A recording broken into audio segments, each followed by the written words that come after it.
Not good evening. Good afternoon, almost evening. Good afternoon. Shabbat Shalom. My brain is not in gear yet because I haven't talked to anybody except, my husband. We don't even have pets around here to talk to. So if you have a pet that you talk to, I think he or she keeps your mental acuity at a higher level than usually mine is from day to day. I will share something that talking is one of my best ways of processing. And so aren't you glad you didn't marry me? Because sometimes I just talk and talk and talk.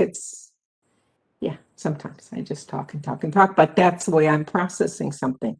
And I guess my husband already knows that, although he has been gracious enough during our many years of marriage to not rub it in my face. Isn't that gracious of him? He's a lovely man, usually.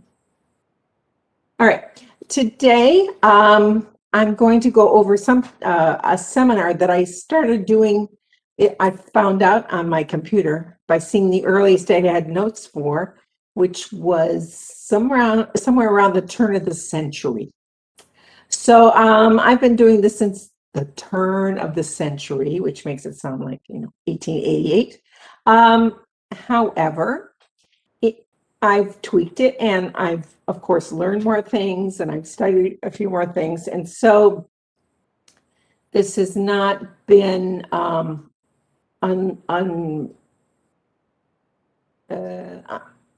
would almost said undiagnosed, but that's not the right word. It has not been untouched since first I talked about doing this. I've entitled this Leavening, Take It or Leave It, because in print, see, it looks like leavening, and so you would have the leave at the end. And this is, I'm telling you about my mental acuity with nothing to talk to here. But I just think it's interesting because this is one of those parts of the holiday, the spring holidays, that is fairly easily kept in a family setting.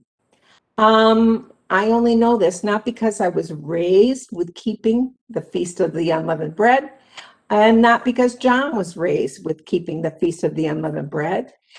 This was something that we decided to do early on in our marriage when we decided that we wanted our whatever children we might have to understand that they were Jewish. And so it is something that John and I had trial and error with our own two guinea pigs, children. And for several years, for various other reasons too, I really thought that Passover was their least favorite holiday. I really thought that for some reason we had put a little, we not served it up as a fabulous thing to do, but as oh no, it's that time of year again, darn it. So if you fear that your children or grandchildren are going to feel that way, yeah, they might. But I think if you talk to both of them at this point, crossed fingers, prayers going up, that they would say that they've come to terms with Passover and what it does and what it means in their lives. And my husband's nodding. That's why I'm looking over there, because he's nodding. We have a child who will remain nameless, but that child gets crabby when you interfere with food. Remember, I'm using a genderless term here, but I think those of you who know our kids personally can figure out which child that is very fussy and determined about the food that they consume and when they consume it. So I think you know them, but I don't want to badmouth them in public. But anyway, back to leavening. So what on earth is it that we are supposed to do, and why? The most important part of this, the reason why I started out giving this kind of information to people, was people don't understand, first of all, what on earth is leavening and how is it different from yeast? Because some Bible translations in English have yeast, and some of them have leavening. As I say in my class quite often, especially this semester, sometimes there's a failure of translation. Translations are always a choice when you're going from one language to another. They're always the choice of the translator. If the translator is one person, that one person has the choice of how to translate, especially individual important terms, not just a and the and however. And that choice can make all the difference in the world.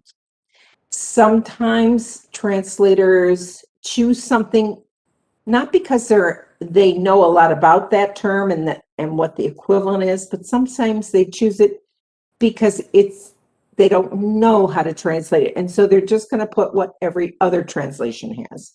And those are the times when translation sometimes has a failure to communicate what the actual word is talking about. And so we'll talk about what the process is of leavening.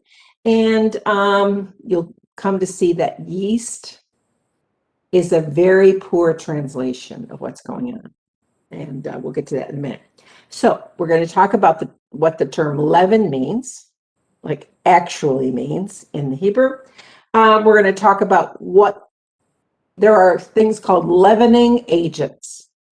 So there are things that you can add to food that cause them to rise or leaven, and there are things you would add to food to get them to stop doing that.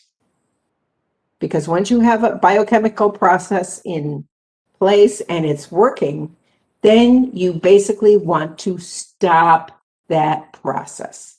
Otherwise, your whole home looks like the blob that ate your house. Nobody wants that. Nobody wants that blob eating their house. And then finally, we're going to talk about what that means as far as what food is appropriate at your house. It all comes down to what can I have for supper? What can I have for breakfast? What can I send my kids in their lunches? How do we function during this 7 days when we're told to do without something, namely leaven? So we will eventually get to the practical aspects of it. I hope, I'm praying literally that you'll be able to incorporate this into your lives so that you'll make better plans and better judgments. I think, especially if you are entertaining children at your house and you intend to have a leaven-free house, that would be your intention, then other people, whether they realize it or not, are just going to be mucking that up. And you need to be able to explain to them how and why you're doing this. And keep telling yourself and tell everyone who will listen, it's just a week of your life. It is not forever. Yeah. Sometimes we say that about childbirth. Hopefully it's not a week of your life. But can it be painful? Well, as much as not getting to eat what you want to eat is painful to Americans, and trust me, it's extremely painful to Americans to not get to eat what you think you want to eat at any particular moment. Yeah. So in that sense, it's almost character building to talk about disciplining yourself. Anyone who's been on a very, very strict diet for whatever purposes, this is one of those moments. And without further ado, let's talk now. Let's talk about leavening. Now, we sent you just fairly recently, in the past couple of hours, we sent you some notes. You can either, I hope you've printed them out or you have them, at the corner of your screen. So when you need to refer to them, at least you have them in your own possession so you can reread it, reread this time together on your own. Passover, at least unleavened bread, the Feast of the Unleavened Bread. So let's call it that because it's a feast. In the Jewish calendar, we have feasts and we have fasts. Most of us do not do the fast of Esther, even though that's a fast. Many of us do the fast at Yom Kippur. That's a fast. However, this is a feast. And you're thinking, yes, but I don't get to eat anything. So really, isn't it sort of a fast? Well, let's just try to get over that for a few minutes today, and we'll see if you can maybe do a better job at what you perceive your mission is to do. All right. So today my emphasis is on leavening, although I'm going to bring in aspects of biochemistry into the discussion. It is not for biochemistry majors. It's not even for chemistry majors. However, the more science you can think in terms of when we're talking about what it is we're not supposed to eat, the better off you're going to be. And I think basically the freer you're going to feel when you go to the grocery store and are overwhelmed with, why can't I eat any of these things that are my favorite things? All right. So as I say at the top of the notes that you got sent, with an emphasis on trying to keep Passover obligations by making intelligent decisions of how to avoid the stuff in the Bible called chametz. For those of you taking notes, CHAMETZ, chametz. And that has been translated, I think, in its best form with the term leavening. Just because people today don't know what leavening is, that's why you're here today. What does the term leaven mean? And it looks like it should be pronounced leaven, but it is leaven. And as I said before, leavening is usually translated yeast because that is really, I guess, I'm going to blame this, like I do several things, on the King James translators, who were all men. And I feel confident saying they were all men because that's the only people who did translations back in 1600. 1600. If you're wondering what the date of the King James Bible is, it's approximately the same time period as Shakespeare. If you had trouble reading and understanding Shakespeare when you were going through school, then you're going to have trouble reading and going through the King James Bible. That is why, even though many people say that the King James Bible is the most official Bible, let me tell you if they read the actual King James translation from 1601, they would not be able to make hide nor hair of any of it. So it has been revised down through the years. Don't tell your friends who think that the King James Bible is the only one, because they'll get mad and you won't have a good friendship after that. However, the word in Hebrew is chametz, and it is also a verb.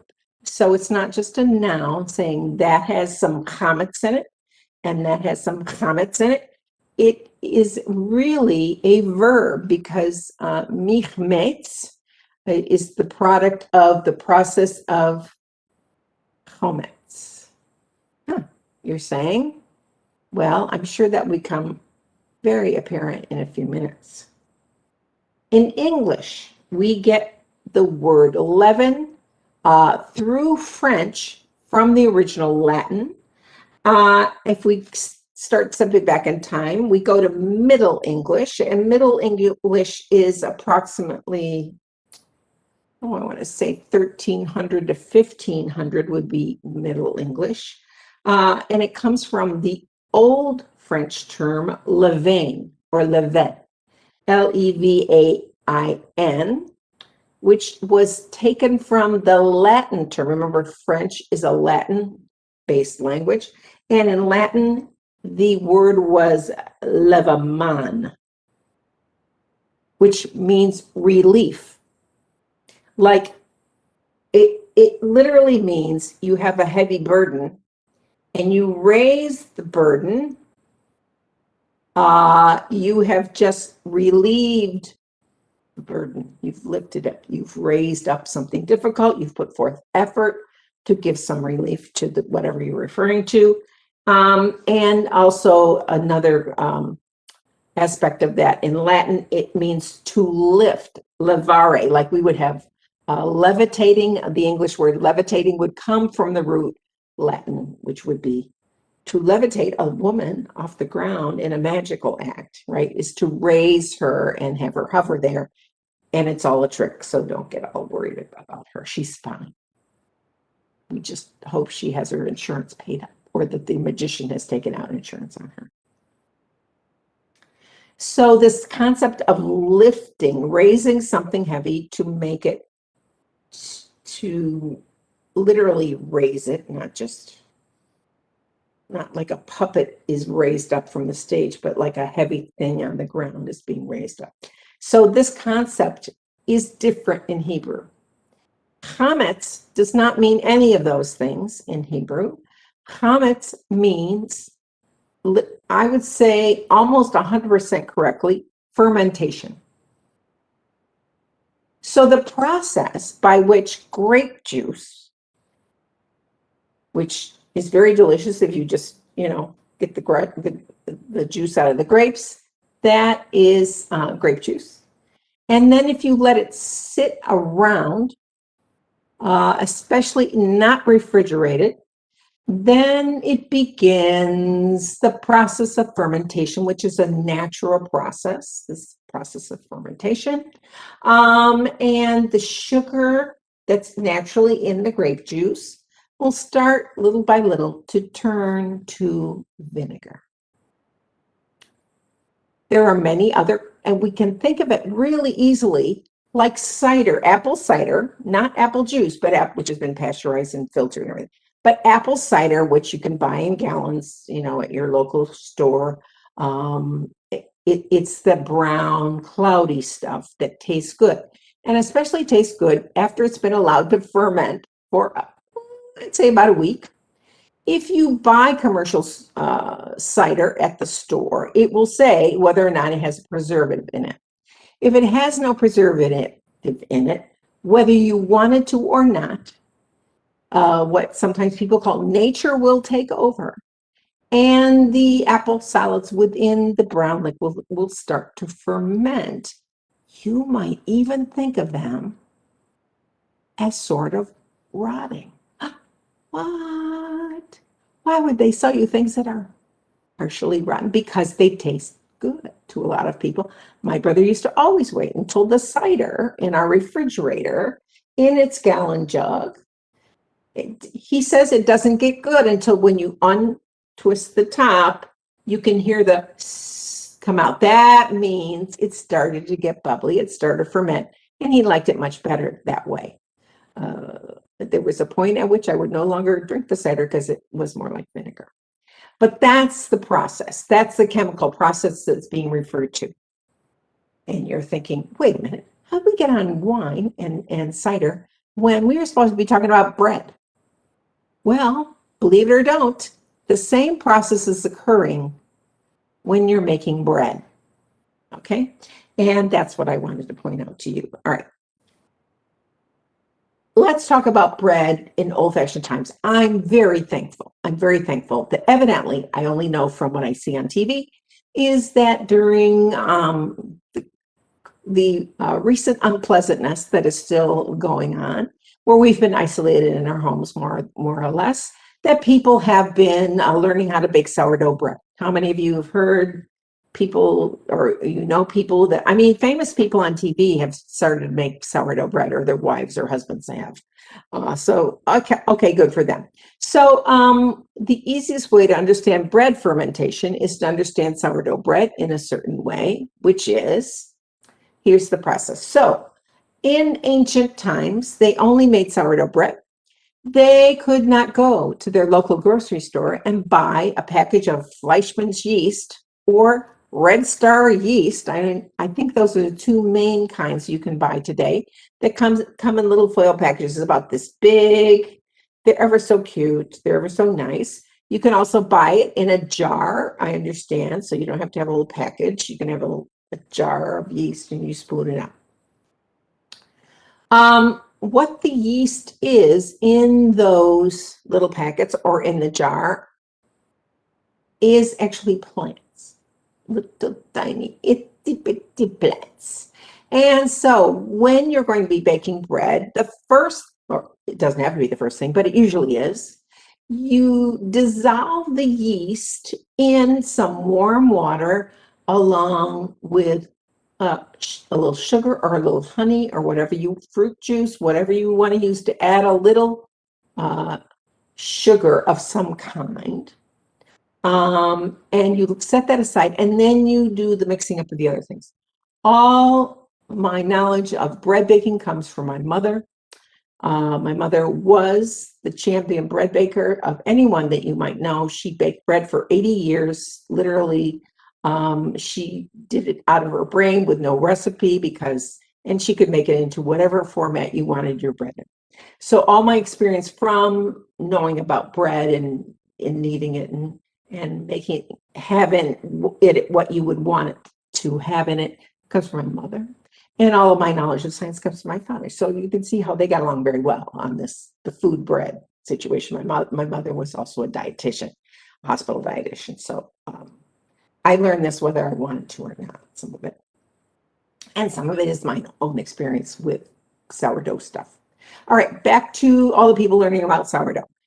Actually, sourdough today is made so similarly to sourdough in the Bible, which was their only way of getting bread. And here's what would happen. So you take some kind of flour. For biblical people, it might not be wheat flour. It might be barley flour, whatever they had, or a mixture of flour. And they would mix it together with the following things.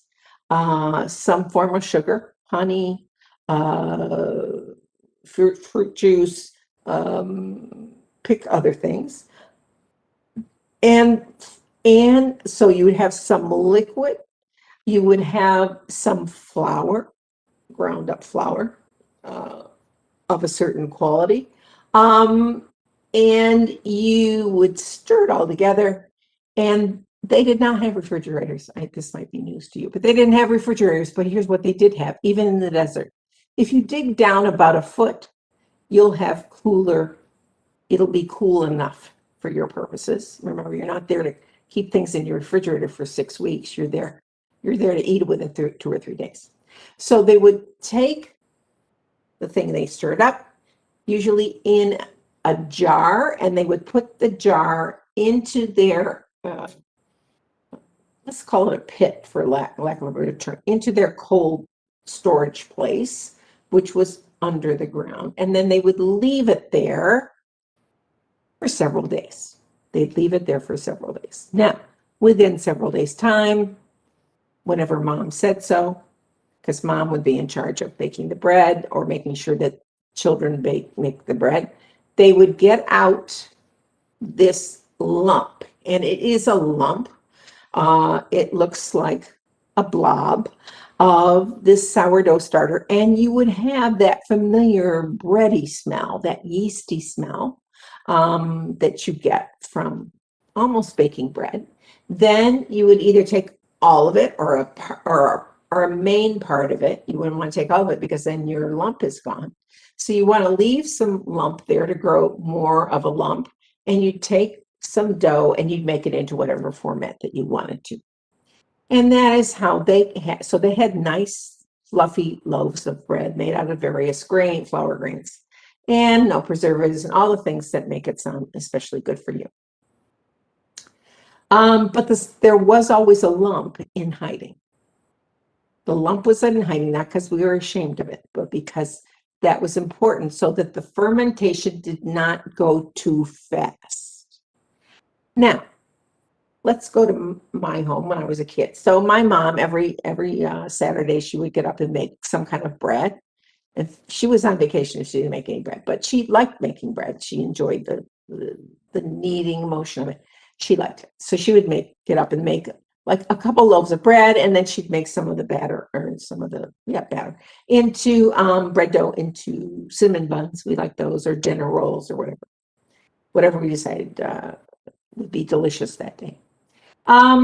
Here's what would happen. So she'd get up and mix that in the morning. And then we would all get in the car and go out and do errands, or she would go do errands, or we'd go, I don't know, visit. I don't know what we do. We were busy. We had things to do. And she'd leave the dough on the stove in a beautiful, nice bowl that she had, and she'd cover it with her kitchen cloth. And while we were gone off doing our fun or not fun things, the dough would be rising. What? Why isn't it just sitting there behaving itself? Because remember, you've put that biochemical process into motion she was using Fleischmann's yeast, adding water, and then putting it in the middle of some kind of flour. And you want that bread dough to rise. We do? Yes, we do. We want the bread dough to rise, because what if it doesn't rise? What if it doesn't have the yeast in it? Well, it won't taste the same, first of all. Second of all, it'll be flat like a cracker. It'll be flat like matzahs, because they have to have that time. The fermentation has to begin and it has to take place. And then after a couple of hours of sitting there on the pilot light on the stove in her special bowl, you'd see, even if you're out in the front room, watching TV, you come out and you see now it's raised above the bowl and you can see it. And here's what she would say. Mom would say, go punch the dough down. And I'm thinking back on it now. I don't remember her saying, wash your hands and then punch the dough down. She'd just say, punch the dough down. So here's what you got to do. It was way cool. I'm going to presume I washed my hands. You would actually literally punch that. It seems mean. It seems heartless, seems abusive. But you'd literally punch that thing. And you know what would happen? It would go. And I made that noise. And the dough would flatten down a bit. And you probably going, well, that was totally mean and uncalled for. No, that was an important part of the process. You wanted that dough to raise again. I know that sounds theological, doesn't it? You wanted the dough to raise again, because what? Every time the dough would raise, the bread or whatever she was making out of it became lighter. You wanted it to be a very light and fluffy and delicious dough, and Mom would make it into whatever format she needed. But the punching down of the dough was extremely important, which was pointed out to me, not through a planned experiment, but one week we were delayed getting back from wherever we were. And that bowl I mentioned to you, that was a type of plastic. It wasn't Tupperware, but it was a type of plastic. And we got back a little late, and even the bowl started to melt. So that was very, very distressing to everyone, because that all had to be pitched out. But I'd say 3 or 4 times we were delayed getting back to punch the dough down, and the dough literally, if it would continue raising and nobody punched it down, would literally go all over the stove. It would be like the dough that ate your house, and it was a big fat mess. And depending on how clean my mother kept the top of her stove, which I'm assuming is pretty clean, she made it into bread and we ate it. But it's that raising process. What causes that raising process that really needs to occur if you're going to have light, fluffy bread? It's the fermentation caused by those little plants that you added at the beginning. That's not sourdough bread. Sourdough bread does not have a package of Fleischmann's yeast. It has sourdough starter, which the sourdough starter is a piece of that pre-fermented dough that's added to plain flour and whatever else you want to put in the bread or whatever you're making. And it contributes that process to that dough, the fermentation process. Literally, the fermentation process is a process by which any sugar or any many types of starch content in the flour then starts to ferment, starts to rot, in a way of speaking. And it's that raises the dough. So when we read in, at the end of your 2 pages, I gave you the main chapters of the scriptures to look at. When we read in Exodus 12 and Deuteronomy 16, that the commemoration of the Passover is the following fact. that when redemption came to the Jewish people, because of that lengthy negotiation with Pharaoh, when the day finally arrived, when Pharaoh said, "Get out of my country," on that day, that redemption was so unexpected and so overwhelmingly wonderful that we didn't have time for the bread dough to rise. Now, remember what I told you. It doesn't take that long for the bread dough to rise. It's not like a 6-week, no, it's within 2 days, within 2 hours, you had to punch that dough down. So fast. So we have the sourdough starter. We don't have time to let it rise. You're just going to eat not even pancakes, because pancakes do have some leavening in them. That's why they're pancakes and they're not pan crackers, or like graham crackers. That would be the equivalent. So that is the point of the whole holiday. But number one for you to remember is what they were talking about in the scripture was the sourdough bread that everybody's been making. Number two, you need to let that rise, or it's just gonna, when you bake it, it will just be like a very, like hardtack. I don't know if you've ever had hardtack or tasted any, but it's what sailors used to, back in old timey days, when they had only sailing ships and it took them 6 weeks to cross to other points of land, and they had to eat this. You couldn't have nice fluffy moist bread. You had to have dry crackers.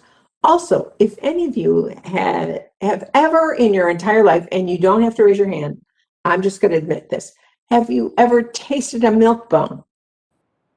I have.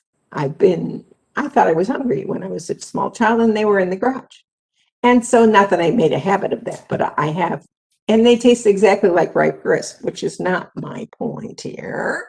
But it is to say the consistency is this very heavy, crunchy, not pleasant thing, unless you like put jam all over it. But that whole image, let's just move that aside off our stage, because you don't want to even consider that. However, they don't taste half bad, and they do taste like rye crisp. I don't even know if they make rye crisp anymore, but sort of like rye crisp. Andy used to eat them all the time. My sister-in-law evidently used to eat them all the time. Right. So back to living. As I give you, so I've described the bread baking process in ancient times. The bread baking process in ancient times. It is quite a bit of work to keep this bread process going, because remember, they're not going to the grocery store and getting those little packages that are all made up. Now, another point. Granted, we see how they mix the flour with a little bit of, honey or whatever they had, put it in the ground, and then the fermentation process begins. But did they understand that's what was happening? Yes, they understand that in secret, that if you kept it out of light and you kept it cool, then it's going to be a controllable process. This idea of this is a natural occurrence. This is the way God made the world. God made the world so that if you do something, then this will automatically follow. I'm going to use another couple of examples from the Bible, because this is a very biblical principle. In the right circumstances, fire is extremely beneficial for people. If it's in a controlled situation, for instance, in an oven. An oven is a controlled situation for having fire do its natural thing. Would that be a somewhat logical thing to say? But if you have too much fire, it's out of control, then it becomes a consuming fury. It always must be in control, and it's up to humans to control this process, because fire is a biochemical process also. Here's another thing commonly understood. Water. It's not good if we have too little water. That's really not good. But the worst, too much water. Too much water. And too much water can happen in an instant. Too little water takes many, many days or months or weeks or years to have an effect. But too much water is a killer. Too much fire, something out of control. Too much water, something out of control. Too much leavening, something out of control. So the idea of we have these processes and these things that are really great and wonderful in their place, under control. And this is another example of what God teaches us through these processes and helps us to understand them, and causes people to examine them scientifically now that we have that kind of examination in our culture, to understand why. Why does wine turn into vinegar instead of into something delicious? Why does cider turn into vinegar instead of something delicious? You can buy cider vinegar. That's the kind of cider I buy all the time. I don't buy the distilled, beautiful, clear, sparkling, because I prefer the more natural brown, even though it's not as pretty, you might say, although I think brown is a very nice color. Once again, you have brown under control. It's a very, very nice color. So the process, which by now should be established in our minds, is in more biochemical terms. I forgot what I was going to mention about the lump in the ground. Where does the lump get the yeast? Where does that come from? It has to have something in it, or the process will not begin. Well, it comes from the mold spores that are in the air around you. What? It comes from the spores. It comes from something in the air. If you're in the desert, it will have those particular kind of spores. And if you're in the rainforest, it'll have those particular kind of spores, whatever spores it's got. And usually those kinds of spores are usually referred to, as a nice general word, it's not technically correct all the time, is a fungi. It's a fungi. It's fungus. My father, am I the only one whose father used to say, when we used to have mushroom pizza, there's a fungus among us? Is anybody else's father used to? Dad joke, yes, very good. Dad jokes can be hilarious, and they're very memorable. All right, so there's a fungus among us means there's a fungus.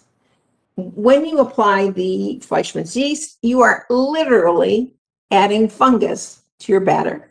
When you're in the desert or at your house making sourdough bread, it's the spores that are in your air. And then those get put into this doughy batter, and it's those that will ferment. So the chemical process is this.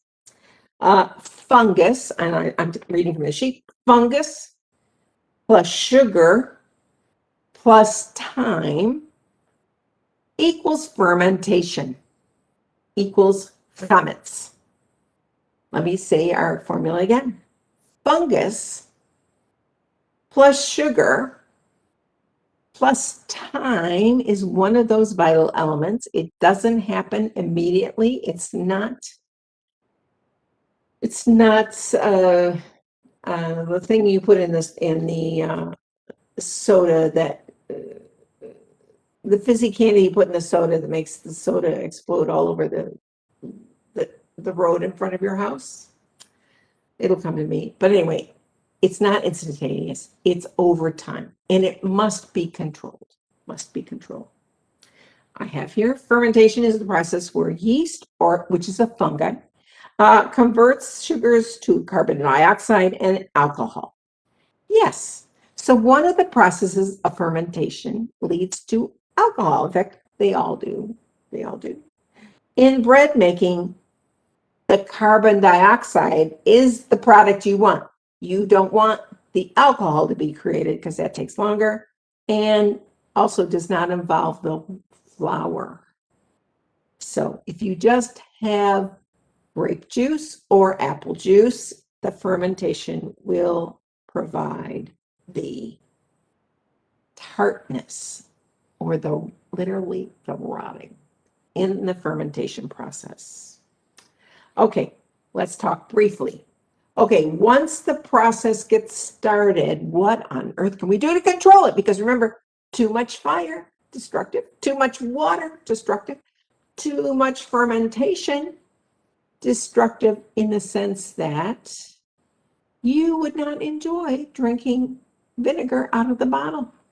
I know you, and you would not enjoy that. That would be icky.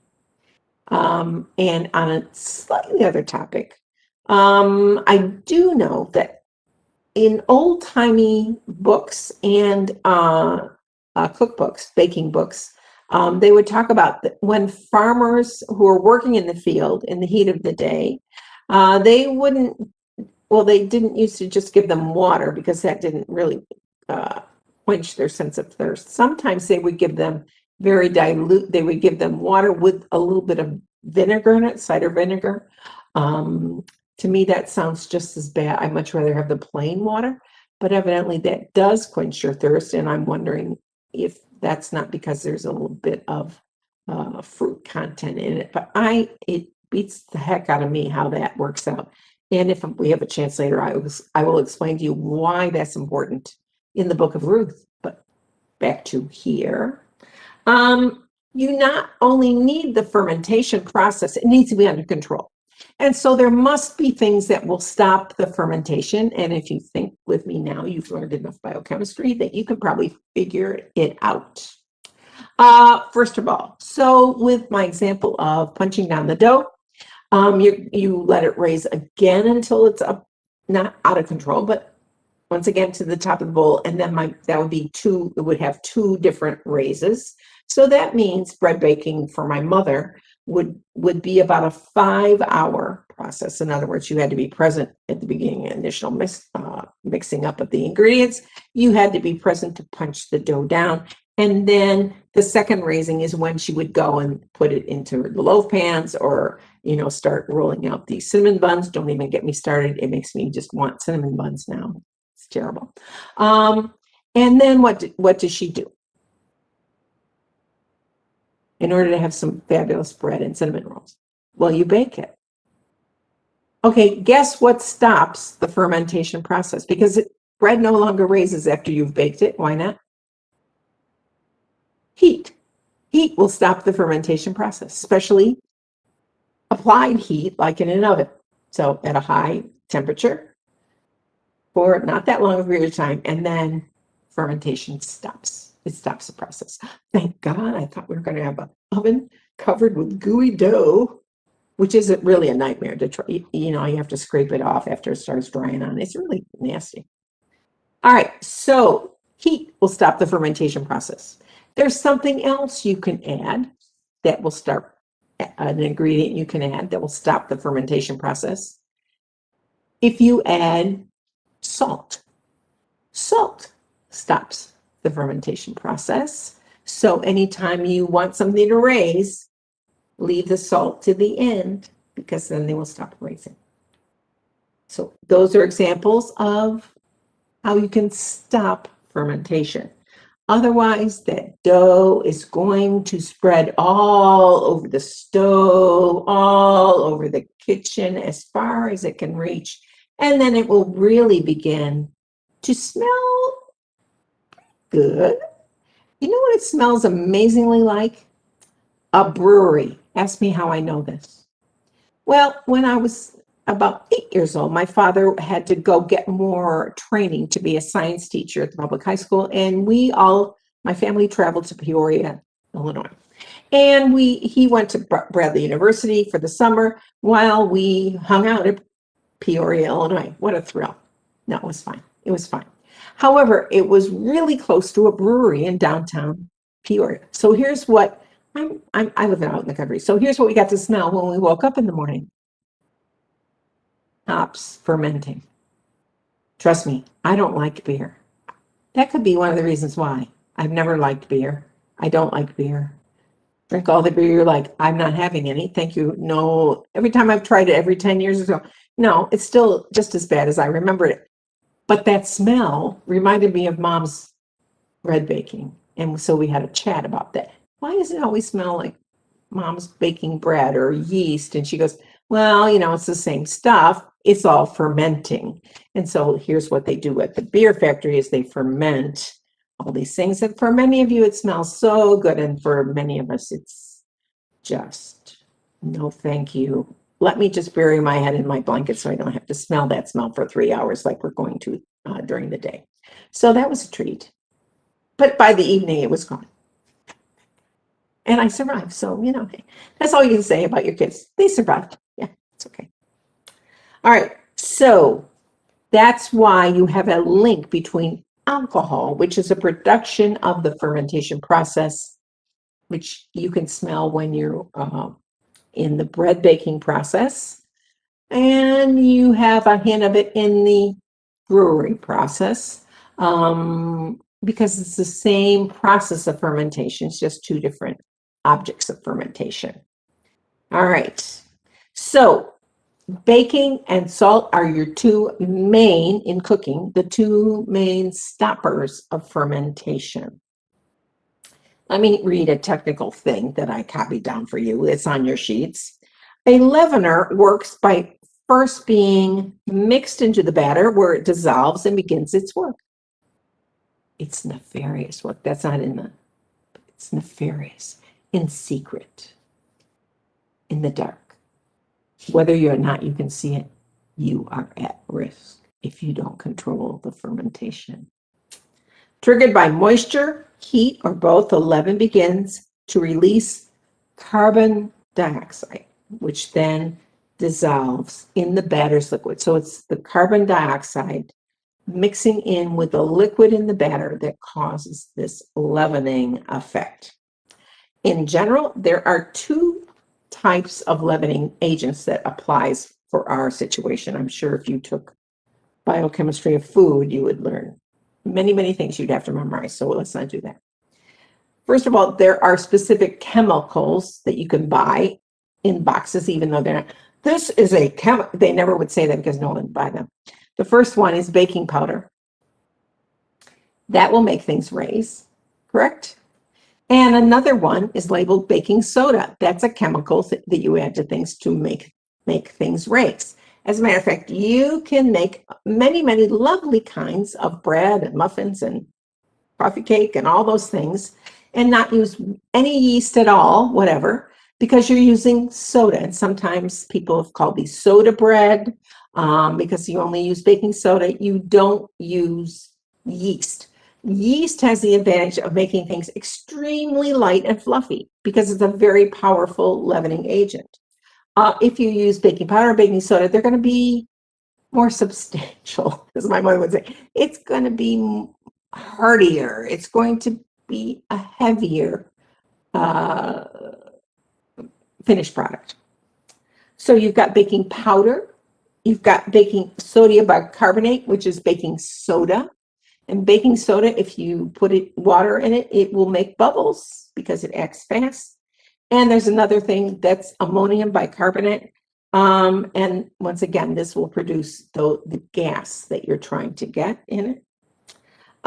There are natural or biological leavening agents, as we already said, yeast, Fleischmann's, whatever kind you want. Eggs are also a leavening agent. I don't know how many of you, especially non-cooks, would realize that. But eggs in and of themselves, if you whip up some eggs, like you're going to make scrambled eggs, you dump them into a hot skillet and you just let them sit there, they will raise. They will raise. In fact, you should let them sit there until they've raised quite a bit and then stir if you want fluffier eggs. If you want little tiny hard pellets of eggs, and some people do prefer them that way, then they would do like my mother-in-law, who would just dump it in the pan and couldn't stir it fast enough and then wondered where all the eggs went because they didn't raise. And I had to explain to her very patiently that this is how you allow the eggs to get bigger and then you stir. I don't know if she ever did it again after I was there, but maybe you feel better. Beaten eggs are a leavening agent as they incorporate air into the batter, which will expand in the oven and cause the cake to rise. As a matter of fact, there are many kinds of cookies and things that don't use any yeast or any soda of any kind, like baking soda. they just use eggs. Macaroons are one of them. I believe madeleines are also any kind of cake or cookie. No flour cake or cookies don't have a lot of rising in them because you don't have that as much of a fermentation effect. So if those are anything that you want to look into, you could. Some cakes use beaten eggs as their only source of leavening. Okay, now we've gotten to be way too late in this game, but let's get to the bottom point. When we're talking about Passover, what can I eat in my house on Passover? What is the bottom line? Well, the bottom line is very flexible, but here's your rule. Here's the rule by which everything else must be measured. Are you ready?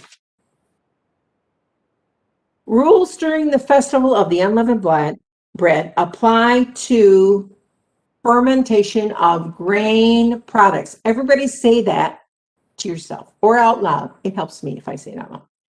Fermentation of grain products. So you already know the quick answer to this. The quick answer, can I eat yogurt? It has fermentation. I can't, right?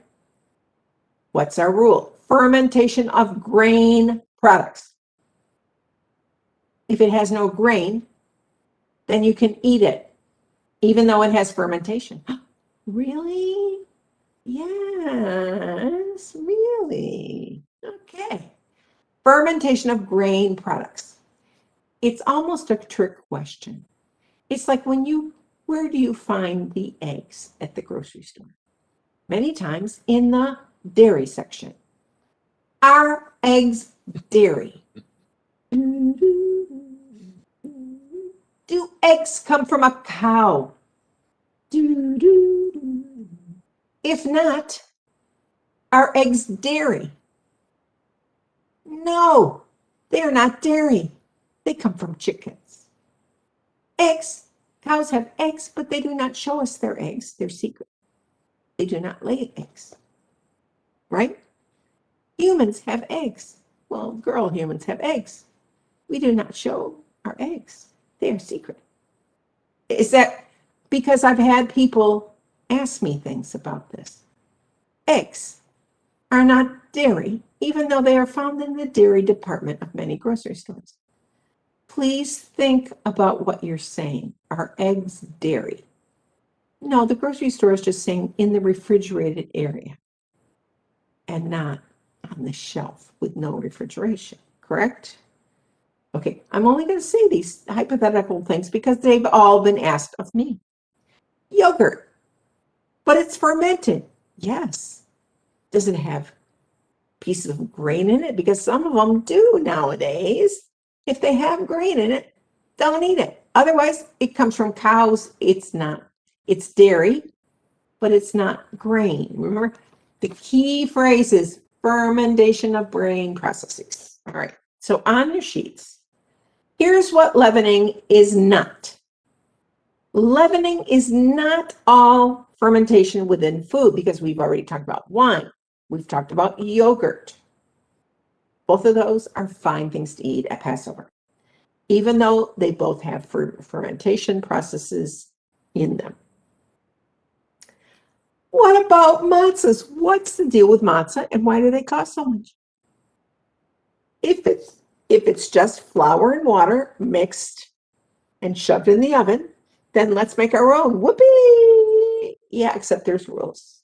There's rules about matzah. And when we used to have this seminar originally, there was a wonderful video that was put out by, I believe, Manischewitz winemakers, in which they went to a matzah baking factory and they showed you the process by which lovely bakers bake matzah, and then they showed you some homemakers in their homes in a kitchen making matzah. And there's a specific rule if you want to make your own matzah, because it is fairly easy, the recipe is easy, but the regulations about how long to bake it and how long you're allowed to have from the addition of the liquid to the flour, you're allowed only so many minutes. I believe it's like 11 minutes or something. And then how long you're allowed to bake the matzahs. That would be, I would say there are many, many fine Passover cookbooks online for free. Passover explanations online for free through Jewish websites that would be happy to explain way too much about how to make your own matzahs in the official style. Please be aware that there are more orthodox places that are telling you this information. And so you might be going to the strictest of the strict if you don't know about that organization. I'm going to give you a big tip off. Aish.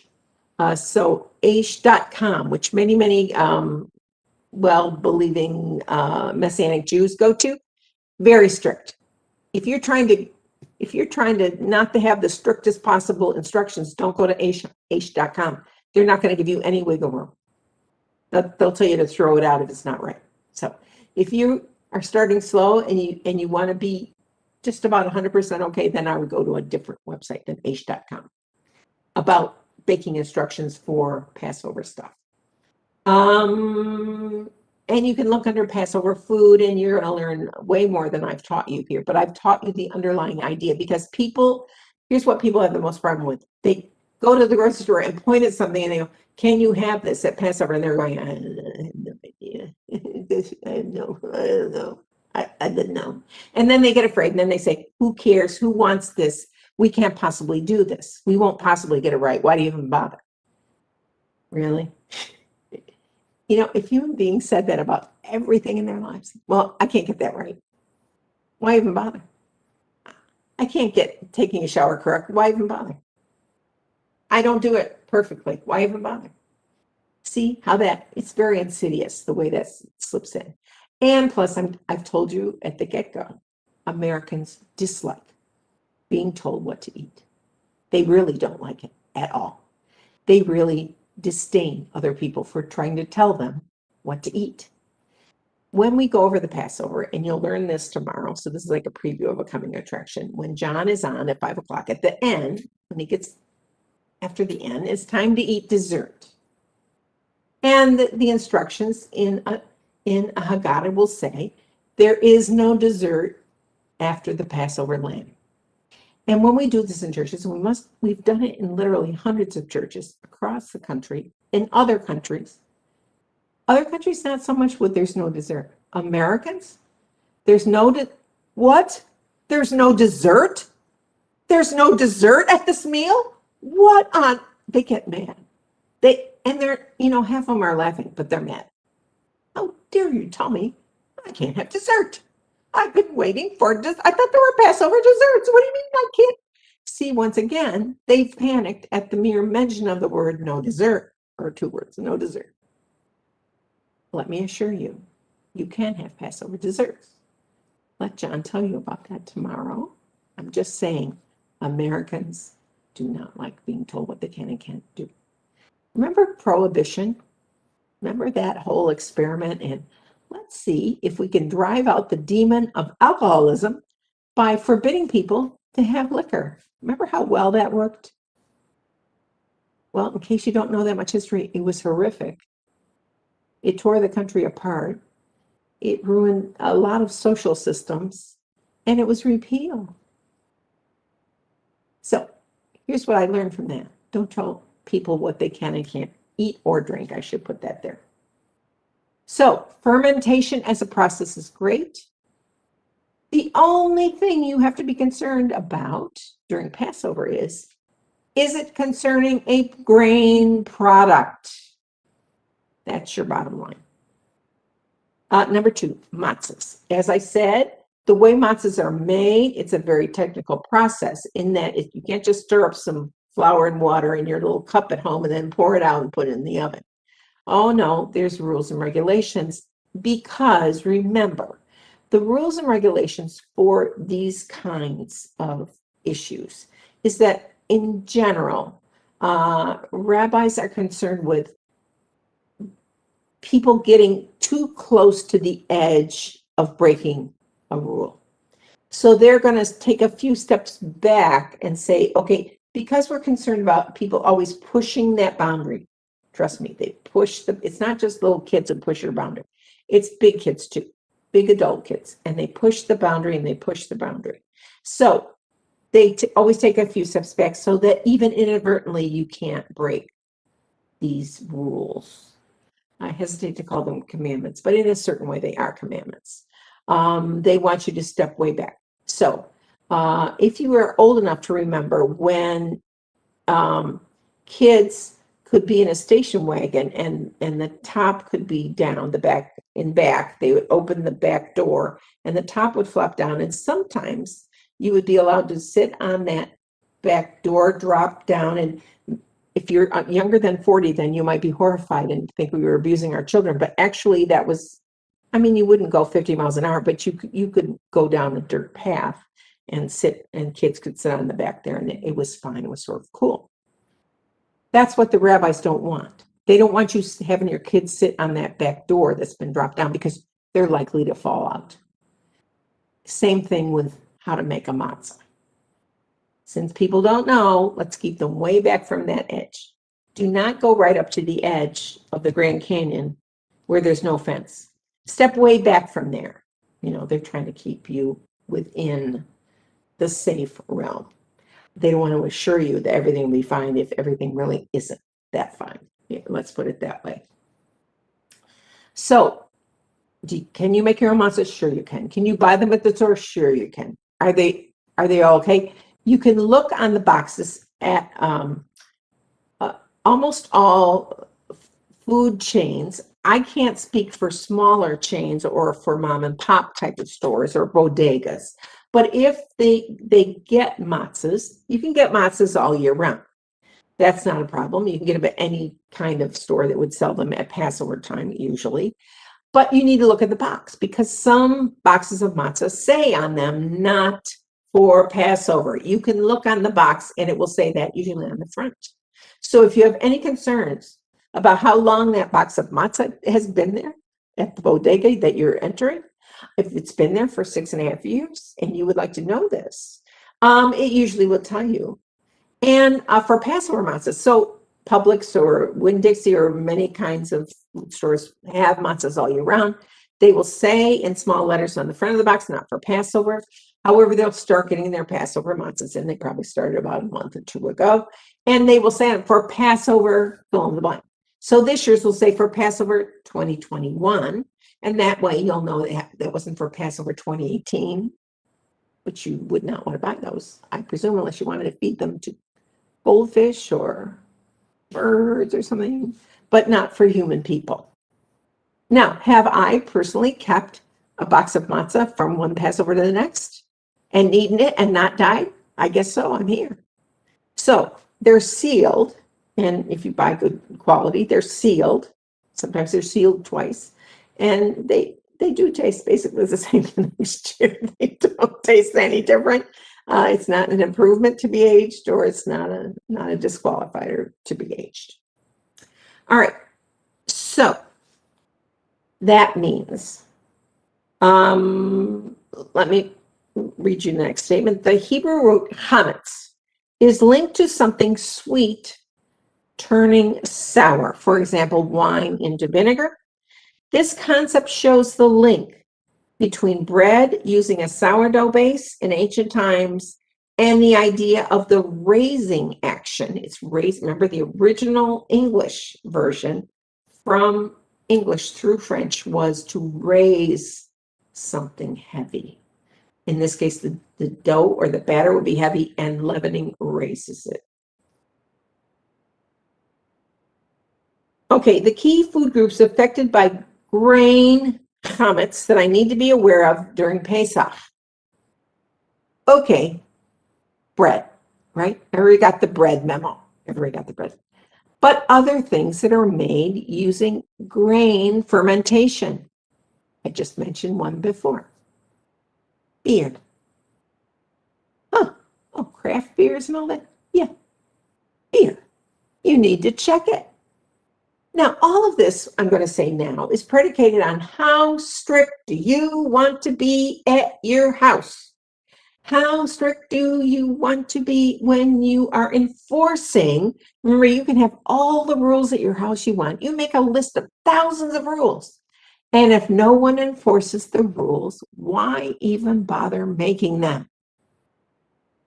Well, just because you wrote down a rule doesn't mean I have to follow the rule. See how that works? This is human nature. This is not even Bible stuff. This is just how people are.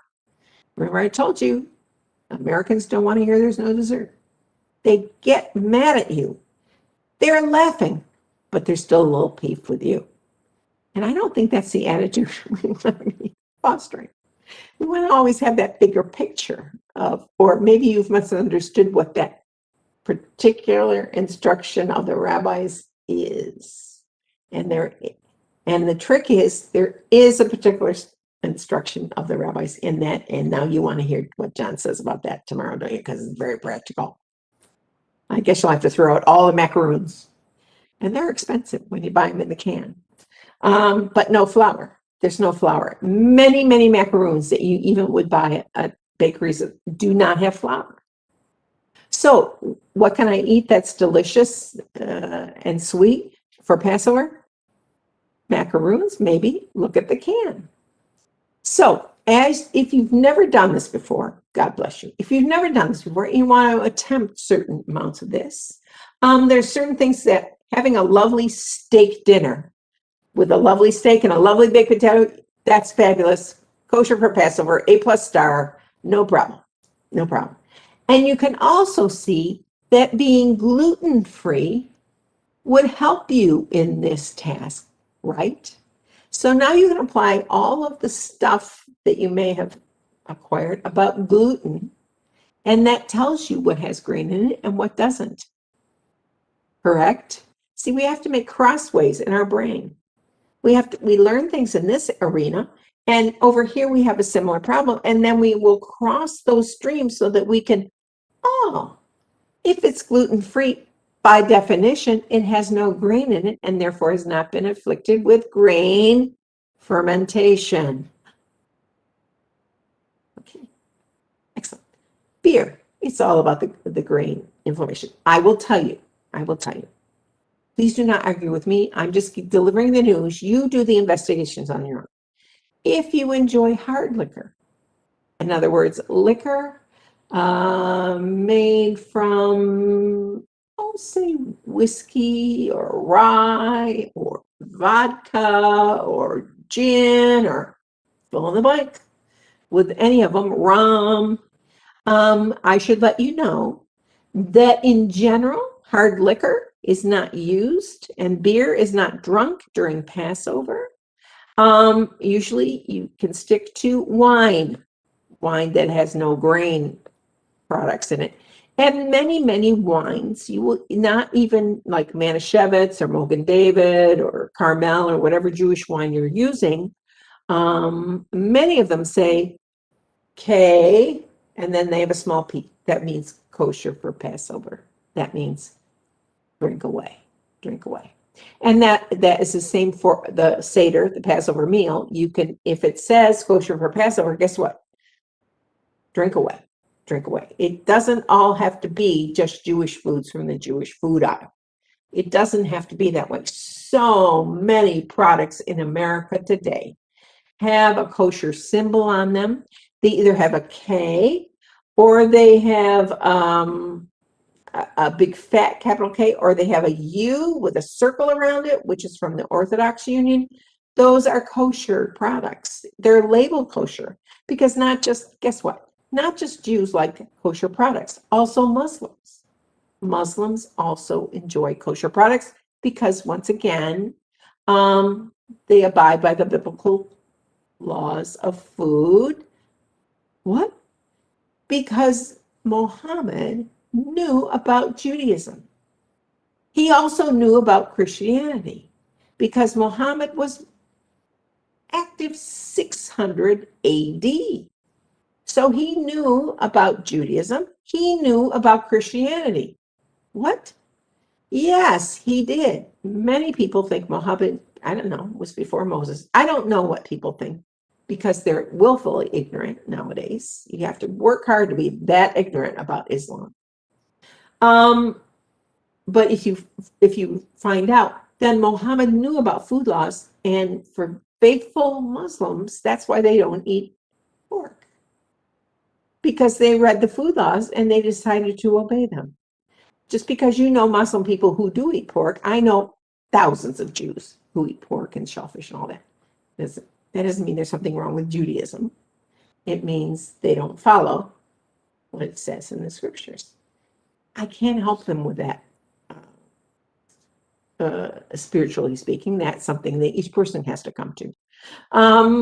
But just realize that there's a big, wide, wonderful world out there, and that so many things. I mean, look at Heinz ketchup, for instance. Look at French's mustard. All these products, because they realize people will buy them if they're labeled kosher, and the reason why there's different logos on them is because a different kosher group has said it's this product is fine.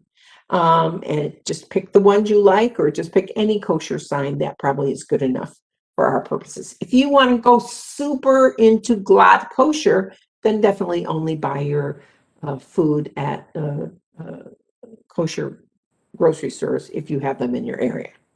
Or if you can order it online and then I hope you have a big bank account to afford to pay full price for all of these glatt kosher products. But it's a free country. Spend your money on what you value. All right, so I already said, obviously bread, obviously beer is out, and I would say hard liquor is also out. Once again, if you want more pertinent or more targeted information, please go to many, many fine websites who will tell you what people usually do or what this group of rabbis say is appropriate at Passover. They're all over out there. It's amazing how much there is out there. Here's one that might not be obvious. I'm only bringing it up because it's sort of famous in our circle. So one of our group, it was many years ago, one of our group, we were just starting out with the Passover thing and what we eat at Passover. Had to go on a business trip, came back after Passover had already begun.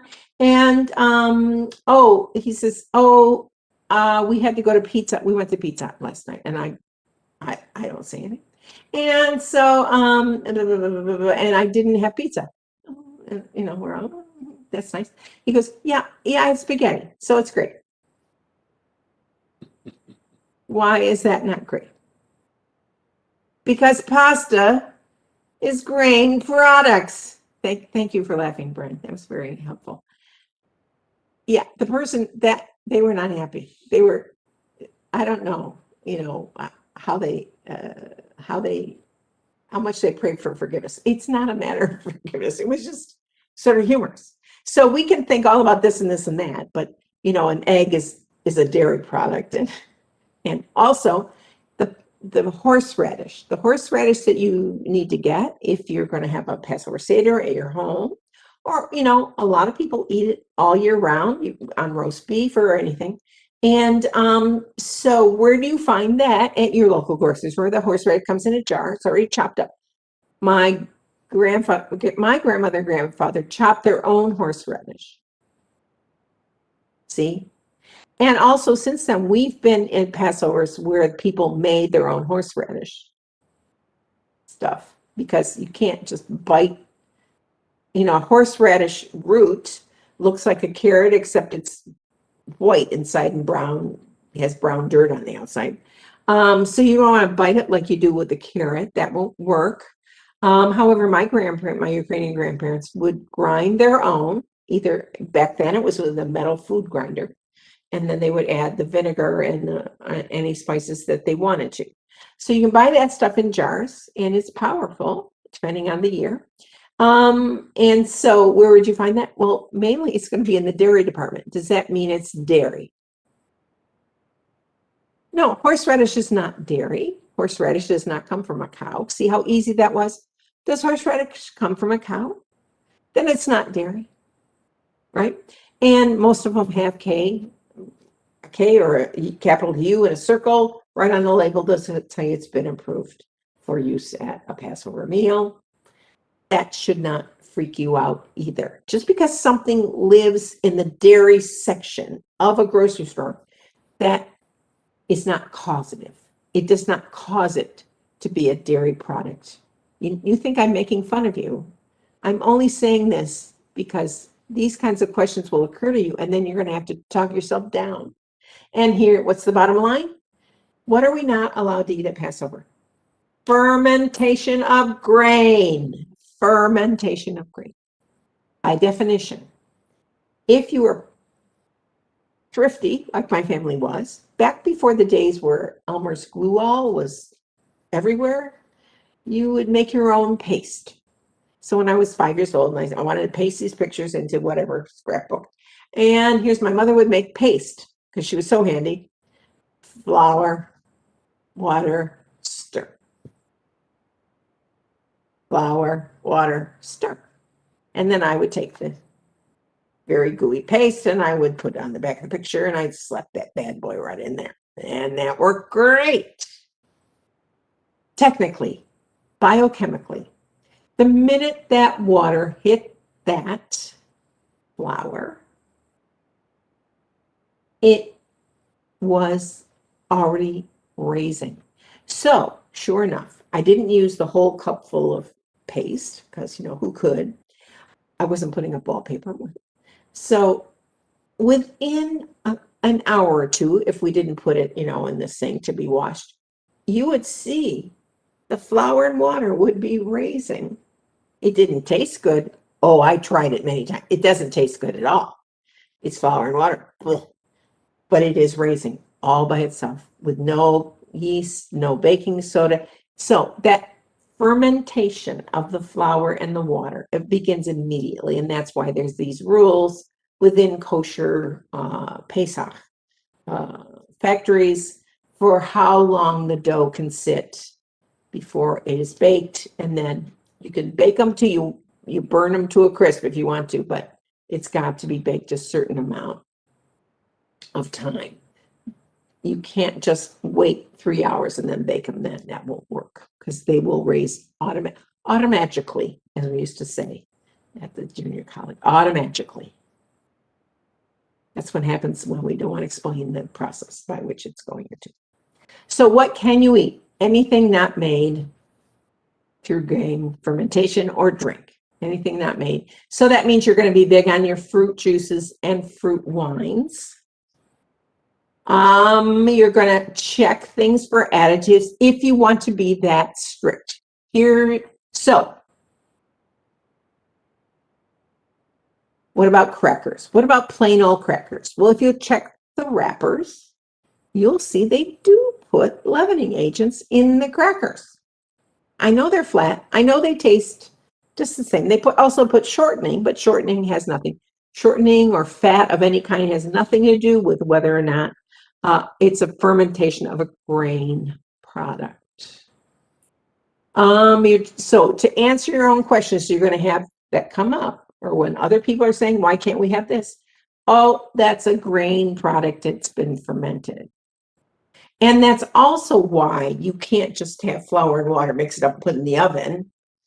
First of all, it tastes horrible, but it would have to be within, I believe it's the 11-minute rule. And do you want to really have to abide by 11-minute rules unless you're prepared for that task? That's what I'm saying. Go to these websites. They will tell you more than you ever wanted to know about what is kosher at Passover, right? Kosher. Also be aware that most, not all, but most of these websites are also going to assume that you keep meat products and separate from dairy products, that you eat meat meals and you eat dairy meals. That's a whole nother realm. We are not going to get into that realm. That is, once again, one of those steps was get the kids away from the back of the station wagon so they don't fall out. Bring them into the cab of the station wagon and close that back door so they don't fall out that way. And lock the door so they can't open them inadvertently. So that's the way more Orthodox Jews are going to see those rules as keeping everybody inside the car with no danger of falling out of the car and ruining everything, kind of thing.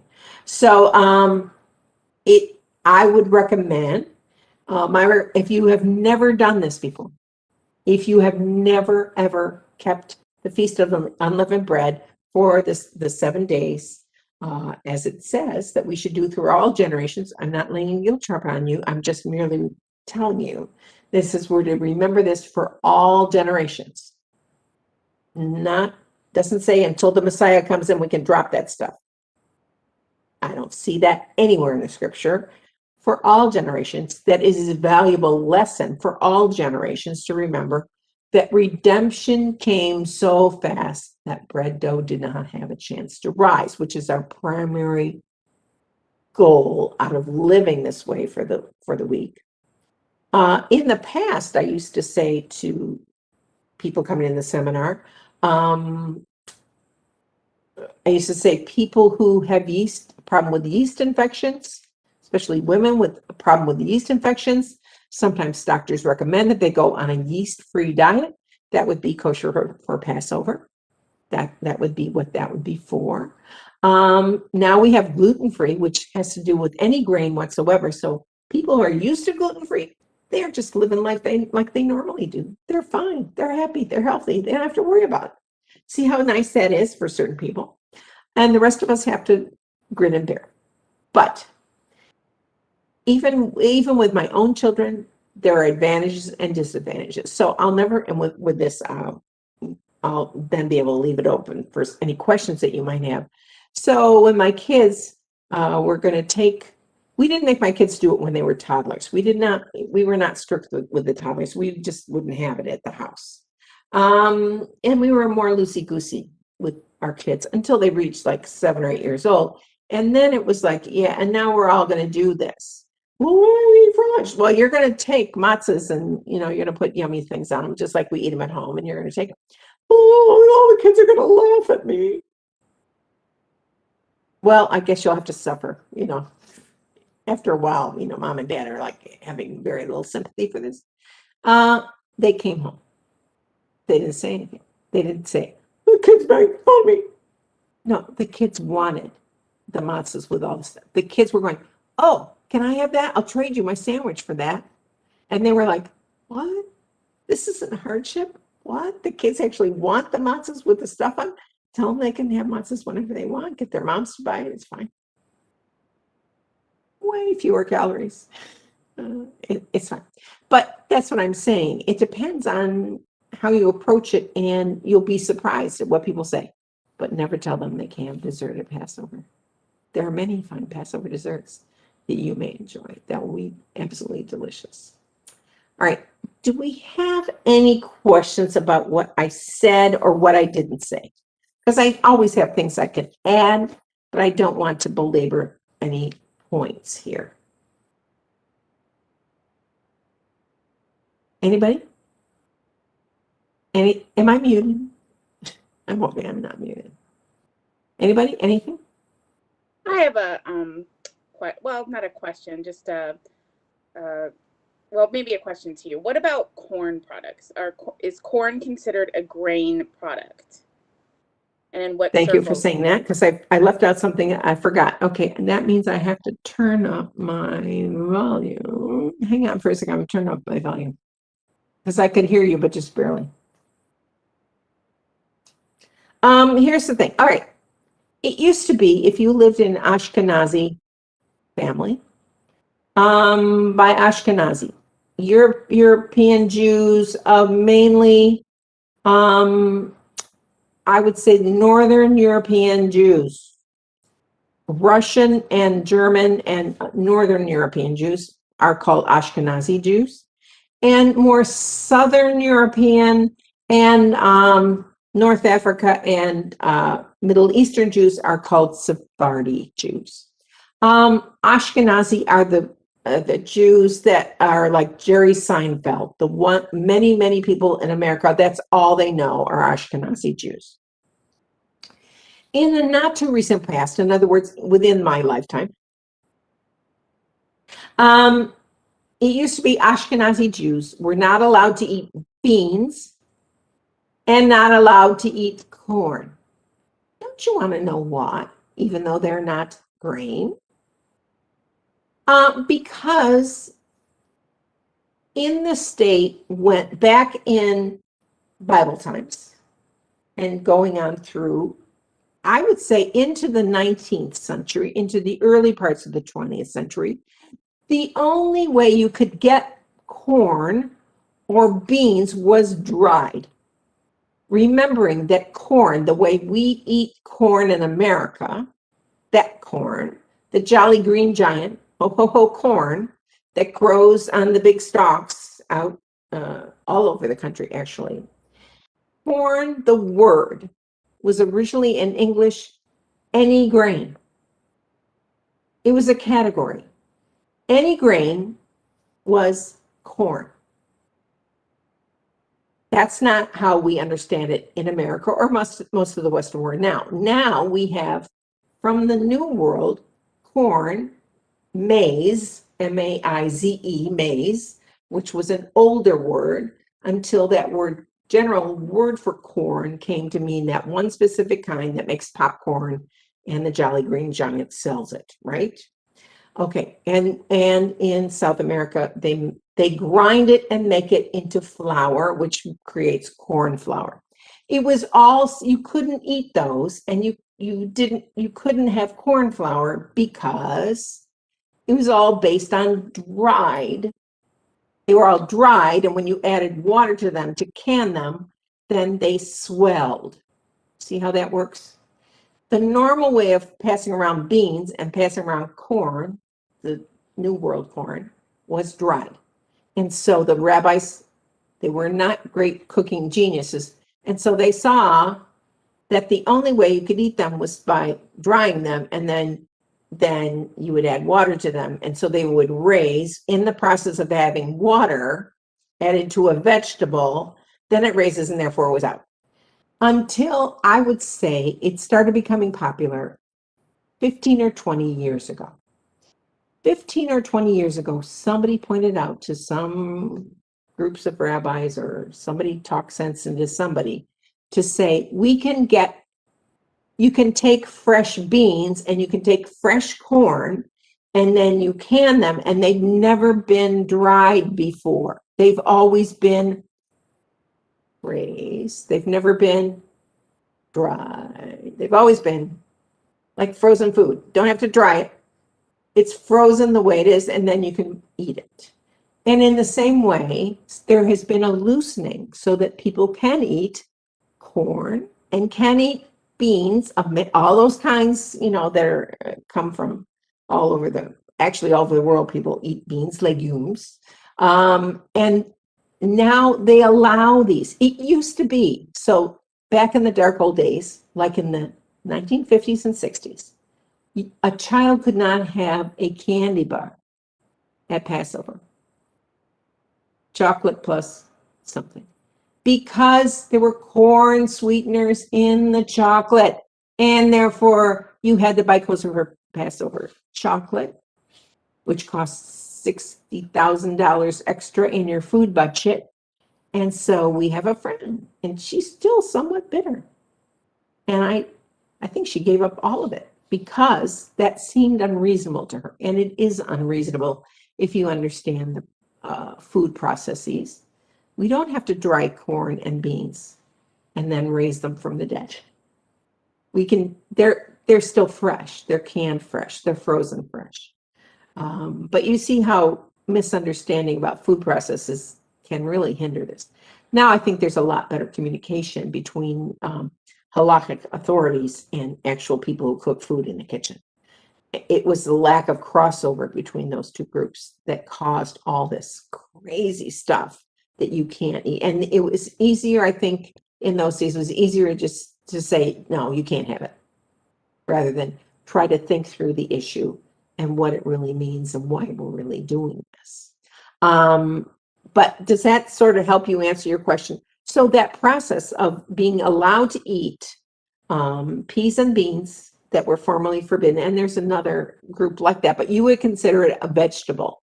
When it's clearly considered in American and Western minds as a vegetable, and not something that's just a grain or something that's been only dried and you only eat it if it was dried and then you can puff it up, then there's no problem. It's called kitniut. And even the Messianic Rabbinic Association recently, within the past 5 years, has said peas and beans are fine. Peas and beans. But it did put a kibosh on so much of normal eating. And that's, I think, when you have such an unattainable task to keep for a week, it does become incredibly discouraging and or expensive or not available. If you live in Nowhereville, Kansas, and you wanted to be a Jew, I don't know what you'd do. Honestly, if you didn't have a kosher store, you'd be out of luck. It'd be so hard as to make it prohibitive. That was a good question, though. Thank you for reminding me about kitniyut. So if anybody, any old timers, mention anything, why are you eating that? You're not allowed to eat that. First of all, here's what I hate more than people getting angry about. You can't tell me what to eat. Telling other people what something they should know better about than what, that person is trying to tell you something. They heard this. Isn't that nice? I'm so happy. Did you hear that on Seinfeld? Well, I'm sure it's true. Yeah. Did you hear that over there? Well, I'm sure they know all about Jews. My pastor told me this. Yeah, they probably don't know anything about you. I'm not saying that to be snarky. I'm just saying consider the source. When somebody gives you news or informs you something, consider the source. What is it that we may eat at Passover? What can't we eat? Things associated with grain fermentation.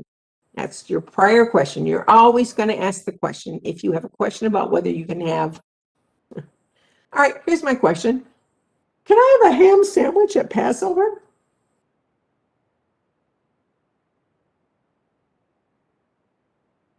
I actually have a book called Kosher Ham. And the premise of the book is people ask these questions all the time. Yeah. Can I have a ham sandwich at Passover? Well, let's go through our prior instruction. What's our prior instruction? Then you can have a nice argument about which is the prior instruction. Don't eat pigs. Or is the prior instruction don't eat grain fermentation at Passover? Any other questions? Yes, Virginia. I can't hear you, sweetie. What? Oh, I found it. Oh, there we go. I was having trouble unmuting. What about rice? Rice is listed under the grain. Now, definitely you can't have soy sauce. If rice is preventing you from having soy sauce, then why doesn't rice prevent you from, where are you seeing grain? Are you seeing grain under Jewish listings or under listings of things in a cookbook? Well, soy sauce is fermented wheat. It has whatever you say. wheat. I'm not an expert in soy sauce. I'll take your explanation. But rice. What about rice? It's listed as a grain, but it claims that it's not really a grain. It's more of a seed. Who claims it's not a grain? When I looked it up on the internet. Well, see, that's the thing. You can't look it up on just the plain old internet because they're always going to put rice.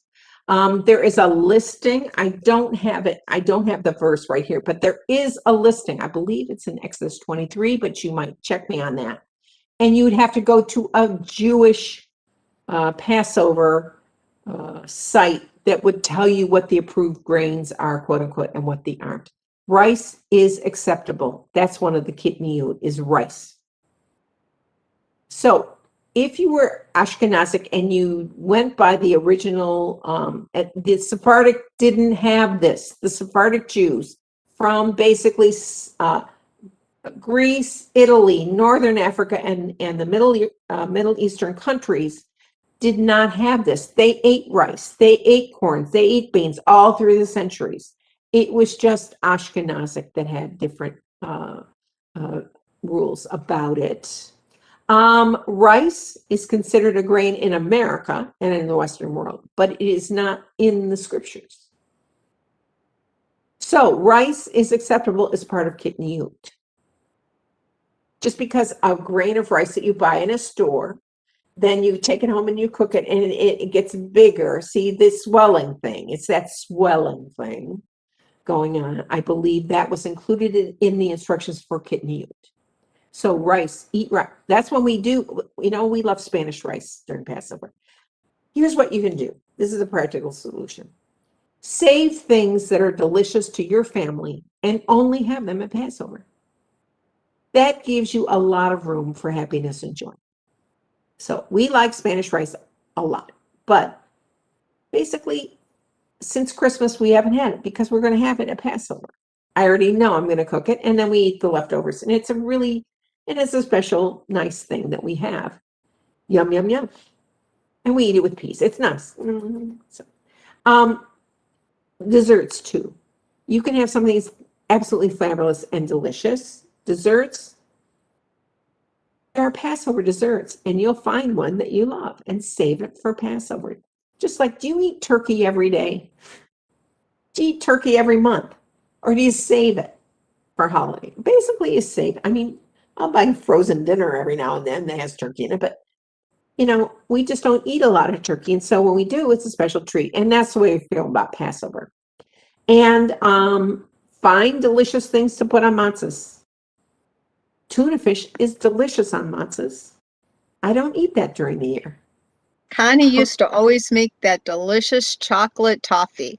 Chocolate, and they have chocolate covered matzahs that are to die for. They're so good.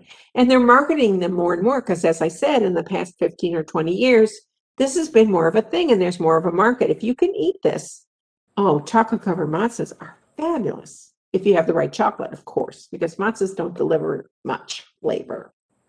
Any other questions? These are really good. These are really good questions. So you're all set.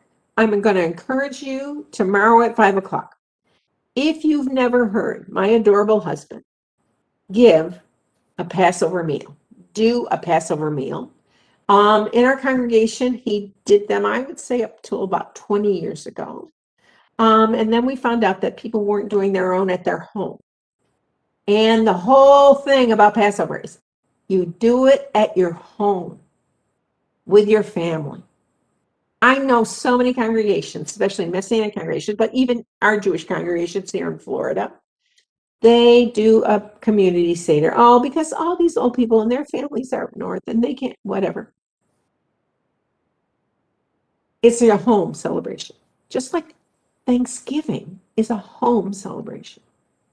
Thanksgiving is a time to be with family. Can I eat turkey dinner with everybody and have Thanksgiving? Oh, sure, I could. But it's a home celebration.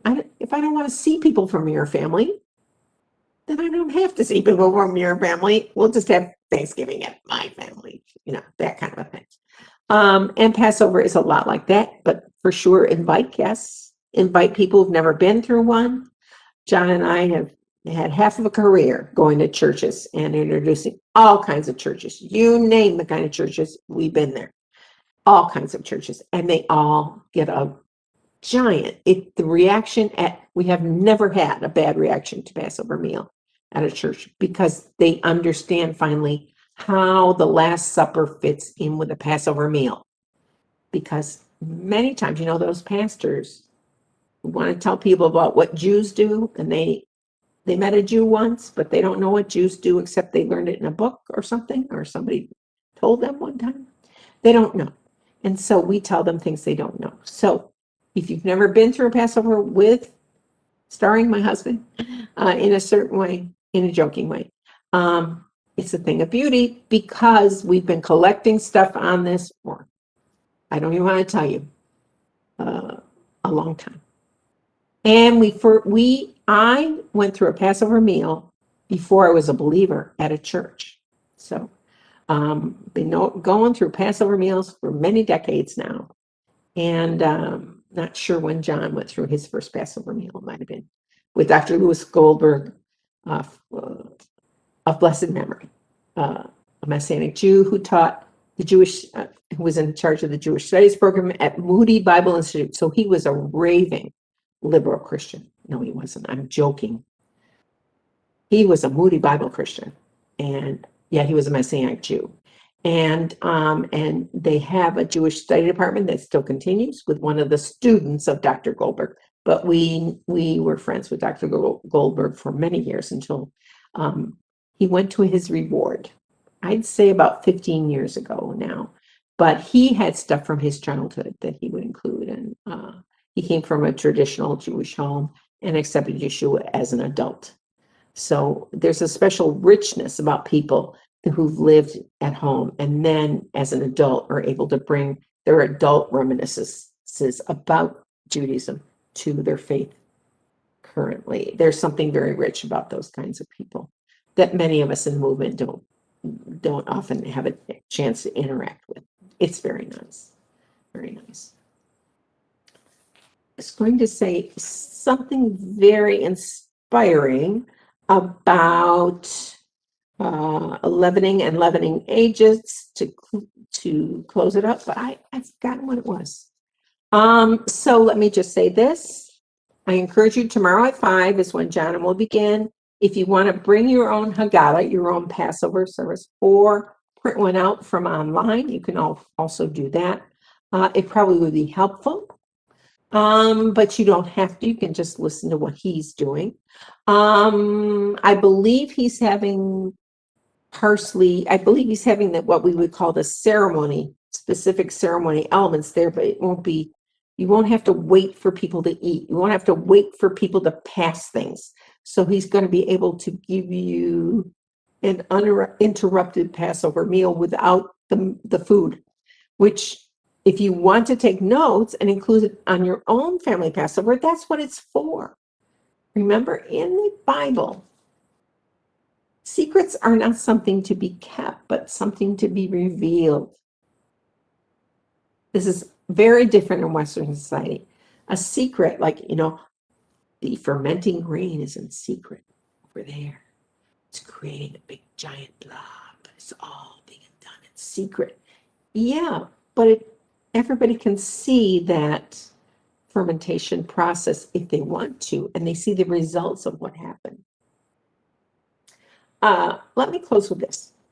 Many times, fermentation, the rising, the leavening, people remember the phrase, the leavening of the Pharisees. That phrase is very memorable, especially with Christians. Avoid the leavening of the Pharisees, I think he says, which would be strange because remember, Yeshua himself, if there was any Jewish group he was aligned with, he would be aligned with the Pharisees. We know Rav Shaul, the Apostle Paul, was a Pharisee. He was proud of it. He was happy to be one. He maintained his Phariseeship while he maintained the Messiahship of Yeshua. He was able to keep those two things together. They did not contradict each other. We've been taught over and over and over again that the Pharisees were wrong and evil and against Yeshua, when those of us who've actually studied history realize that if it wasn't for the Pharisees, that Yeshua could not have been teaching what he was teaching. And then he agreed with them on so many things. What Yeshua did not agree with was anyone who was a hypocrite. That's what Yeshua argues against, not about what they teach, but the way that they keep it or don't keep it in their own lives. Right? So it takes longer than I have to explain why that's true, but just take it from me. The Pharisees are friends of ours. They help us to understand what Yeshua's faith and what the apostles' faith and what Rav Shaul's faith was like. And if there's somebody we want to be like, it's Rav Shaul and Yeshua and the apostles. We want to understand what their understanding was. And their understanding was a Pharisaic understanding. But we all should avoid hypocrisy. Hypocrisy is the bad kind of leaven. Hypocrisy is the bad kind of leaven. So, the leaven of the Pharisees. Yes, but Yeshua also talks about the news of the kingdom spreading like leavening. What is it about leavening? You can't stop it. It's going to happen.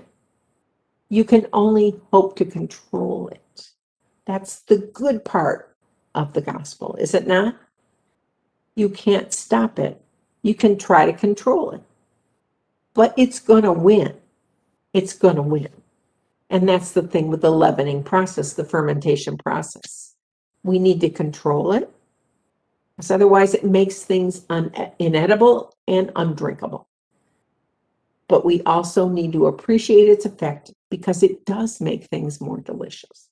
It does make things better to eat, as long as we understand that process and then hope to work within and use the process for its best intention.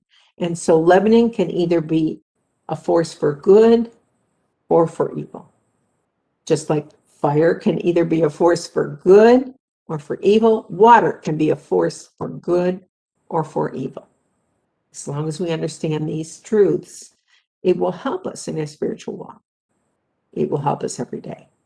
And so I encourage you, do the best you can. Start out slow, take small steps, and every year, do the best you can.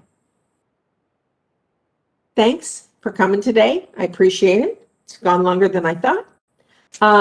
You can always email John or I.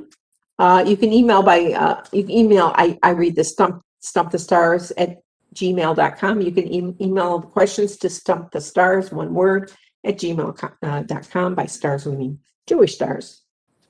Stump the Jewish stars, not us, but any Jewish star. And we'd be happy maybe to answer it on one of our Saturday evening Stump the Stars times. And then don't miss tomorrow, 5:00. It will be YouTubed and it will be Zoomed, and so other people can also see it if they're not here in person. We appreciate you. Shabbat Shalom for the next couple of hours. Have Shavua Tov, and see you tomorrow. Lehitraot Machar. See you tomorrow. Bye. Thank you.